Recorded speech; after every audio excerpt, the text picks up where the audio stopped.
Good morning, student. Welcome back to physics class. This is the lecture number 14 and unit is electrostatic and topic is concept of corona discharge. Okay, तो corona discharge क्या बताता है? Suppose we have a conducting surface, कोई conducting surface है and we have given a charge Q. ठीक है, तो charge conducting surface पे किस पे रहता है जी? आउटर सरफेस पे। तो कोरोना डिस्चार्ज किस इवेंट को बताता है कि by some reason this charge is move from surface to the air, है ना। ये चार्ज मेरी एक सरफेस से एयर में गिरे और इन द फॉर्म ऑफ, ये किस फॉर्म में आता है? विजिबल लाइट की फॉर्म में आता है and this event is represent by the corona discharge. किस वजह से होगा, किस कंडीशन में होगा, we will discuss this topic in today lecture. तो स्टार्ट करते हैं। तो सपोज हम एक स्फेरिकल सेल दिखा के चल रहे हैं, स्फेरिकल कंडक्टिंग सेल, एक स्मॉल है और एक लार्ज है। ठीक है, लार्जर सपोज है द रेडियस r1, इसकी रेडियस हम दिखा के चल रहे हैं r1 है, ठीक। और जो स्मॉल कंडक्टिंग स्फेरिकल सेल है उसकी रेडियस सपोज हम कितनी कह के चल रहे हैं? r2 कह के चल रहे हैं।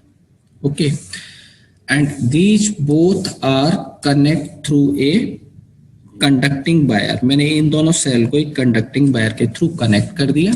This cell is suppose A से रिप्रेजेंट करना है लार्जर सेल को और स्मॉलर सेल को हम बी से रिप्रेजेंट करना है। And potential of spherical cell A is B1 and potential of this cell is suppose B2, and if charge is suppose Q1 and this charge is suppose Q2, ये मैंने कुछ assumption ले लिए। Because both the cell is connect through the conducting wire, so condition is potential remains same, B1 equal to कितना होगा? B2।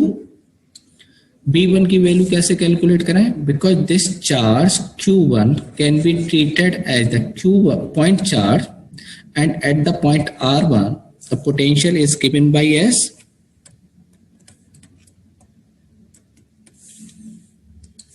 1/4 pi epsilon nought into Q1 over R1। ये मेरी B1 की वैल्यू आ गई। सेम B2 की जो value होगी वो कितनी होगी? 1/4 pi epsilon not and this is Q2 by R2, मेरी ये वैल्यू आएगी। अगर ए स्फेरिकल सेल है charge density sigma 1 and this है the spherical charge density sigma 2, तो सिग्मा 1 की वैल्यू कितनी होगी? Value of charge Q1 and area कितना है जी? 4 pi R1 square and the value of sigma 2 is Q2 upon 4 pi R2 square। ये charge density आ गई। मैं ये जो फॉर्मूला या रिलेशन है इसको जरा हम और मॉडिफाई कर रहे हैं, तो इसको लिख रहे हैं Q1 upon 4 pi epsilon not R1 square, मतलब R1 की ऊपर नीचे मल्टीप्लाई कर रहे हैं, this is R1 square and this is equal to Q2 upon 4 pi epsilon naught to R2 square into R2। Okay, ये टर्म आ गया। अब क्या रख रहे हैं हम? क्या रिलेशन आ गया? Sigma 1 this value Q1 upon 4 pi epsilon naught R1 is sigma 1 R1 equal to कितना हो जाएगा? Sigma 2 into R2। या वैल्यू ऑफ सिग्मा 2 कितनी हो गई? This is equivalent to sigma 1 into R1 upon R2। और कंडीशन क्या थी जी? R1 is greater than R2, therefore sigma 2 is greater than R1। तो सिग्मा 2 चार्ज डेंसिटी क्या होगी? R1 से ज्यादा होगी, यानी जिसकी radius this is not R1, that is sigma 1। तो जिसकी भी मेरी रेडियस क्या होगी? कम होगी, वहां चार्ज डेंसिटी क्या होगी? ज्यादा होगी। तो अगर मैं कोई एक सेल लेके चले, अनसिमेट्रिकल शेप लेके चल रहा है, हमने कहा ये एक मेरी अनसिमेट्रिकल शेप है कोई, ठीक है, and we have given this charge Q total charge हमने डिस्ट्रीब्यूट किया है, and this point is suppose A and this point is suppose B. Unsymmetrical surface दिखा के चलना है, तो radius of curvature is this suppose r1 and this point is radius of curvature is suppose r2, and density of charge is here sigma 1 and this is sigma 2 because r1 and this is r2, because r2 is less than क्या है r1, तो sigma 2 जो होगा this is much greater than sigma 1। ठीक है, तो charge density इस point पे यानी बी पॉइंट के पास जो होगी वेरी हाई होगी compare to the this point.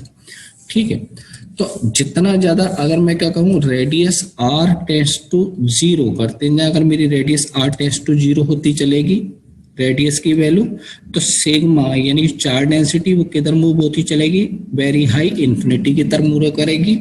और जब चार्ज डेंसिटी वेरी हाई होगी तो इलेक्ट्रिक फील्ड E जो होगा ये भी क्या होगा, वेरी हाई। चार्ज डेंसिटी बहुत ज्यादा हाई है तो इलेक्ट्रिक फील्ड हाई होगा, क्योंकि E कितना होता है, this is sigma upon epsilon not, ये करके होता है। तो अब हम क्या कह रहे हैं, suppose we have a conducting surface in the form of needle, needle की फॉर्म में है, जैसे मैं ये दिखा के चल रहा हूं। सपोज मेरे पास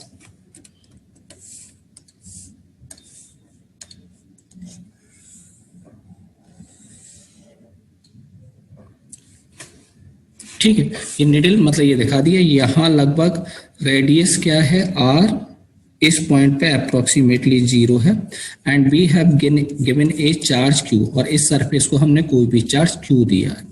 तो एट दिस पॉइंट निडल यानी edge point here the charge density this sigma is very high, और ये हाई होने से इलेक्ट्रिक फील्ड E हाई हो गया।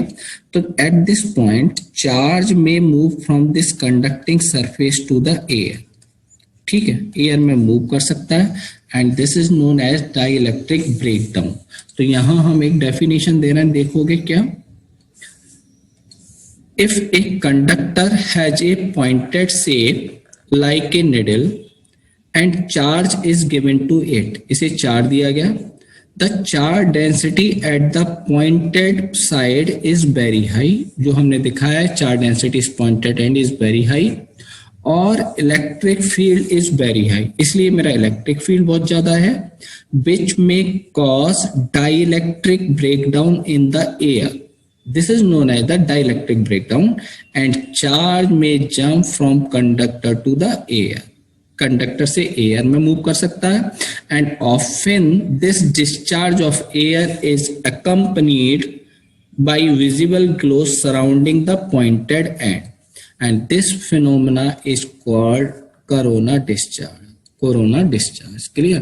तो ये एक फिनोमेना थी मेरी कोरोना डिस्चार्ज की। काफी क्वेश्चन 12th क्लास में पूछ लिया जाता है कभी कभी इस चार्ज डेंसिटी से रिलेटेड, यानी sigma 1 upon sigma 2 equal to कितना आया था हमने जो कैलकुलेट किया था, that is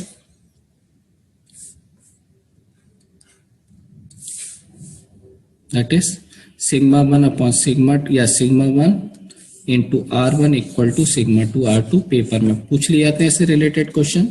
okay, so today we will stop here, thank you.